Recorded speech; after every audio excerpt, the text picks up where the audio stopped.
I was on a university campus and I saw this Muslim student walking by and she was wearing this huge Mickey Mouse t-shirt. And so I called out to her and I said, "Hey, I like your shirt." And she brightened up, she said thanks, she came over and she started telling me about how much she loved Disney. And then she asked me, "Well, what are you doing here?" Because we had a giant display behind us pointing students to the Catholic group on campus.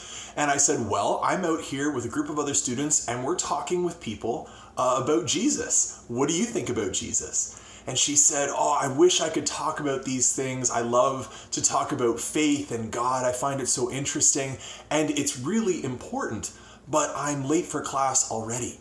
I can't have any time for this." And I said, "That's fine. I understand, but I agree with what you said, that faith is really important." I said, "Jesus is the most important person in my life. He's changed everything about me. My life would make no sense if it weren't for Jesus. And so that's why I want to tell everyone about him." And she stopped for a second and she said, "This really means something to you, doesn't it?" And I said, "Yeah, it really does." And she said, "I can tell because of how excited you are about this. I can tell that this is important." And I said, "Trust me, there is nothing more important than encountering Jesus. I want to have as many people meet him just like I have, including you." And I said, "Can I give you something to read about him?"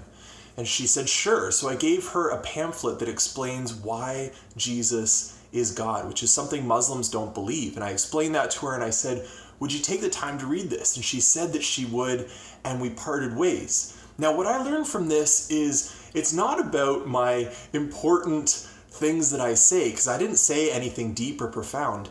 It was all about my excitement and my desire that captivated her and made her wonder what Jesus could mean for her.